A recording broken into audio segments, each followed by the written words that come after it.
a lot of Chinese companies are struggling at the early stage. That's why they were really struggled between whether I should open source my product, as you said, whether it's BSL or GPL, or I should, see the open source model differently, which, as I said, is a marketing gig. And I would say because they're short of money, short of funding in the first place. Yeah, but the thing is that if they're usually short of money because either product is not good enough or they don't have enough users that are happy. If they can get enough users that are happy and still have a way to force people to pay, they will succeed. So that's why going out and choosing a two free license, which like let's do BSD because everybody loves BSD. That means that they have no way to get any money. You'll have to always to think so. Where will we get money tomorrow if we do this today? Mm-hmm. And if they just go with fully open source and they don't have enough income to sustain for that, then that's the wrong decision. Mm-hmm. Then they have to go open core or BSL. I'm just saying that BSL is a better choice for the customers, so they have more chance to get more customers that way. Mm-hmm. Mm-hmm. Because in this case they would basically do the free version, or put the restrictions so that what they decided to be free would be free in BSL 2, and the other one would be the commercial part. So they basically the same thing, except that people would be less afraid to use them. Mm-hmm. So you get more users. So in other words, choosing the right open source model is critical. Yeah. To a software, especially a infrastructure software company. If you're ever thinking about open source. Yep.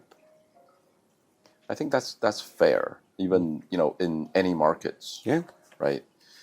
Yeah. You always have to be a capitalist if you want to be an entrepreneur. Otherwise, you can't pay your employees. Exactly.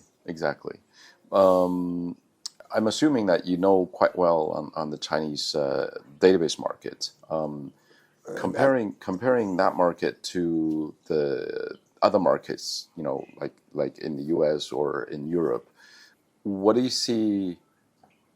The competition is, as you said, as we talked about, is probably, we can categorize that as more fierce than Europe or because you have more people on exactly the same market, so exactly that makes it more fair. Do you see this level of competition healthy,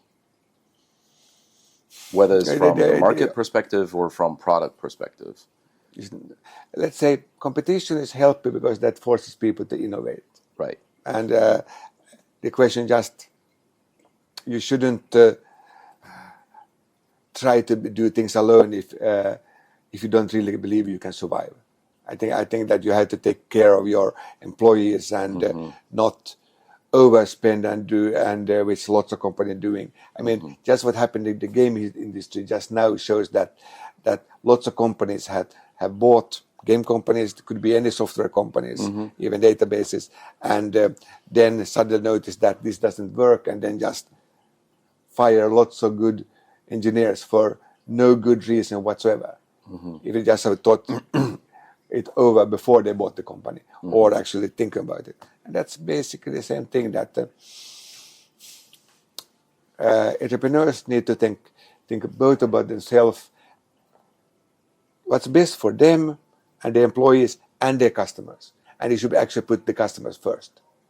And if they always think about that, sometimes they maybe have to go together with the competition because that's the best for the customer.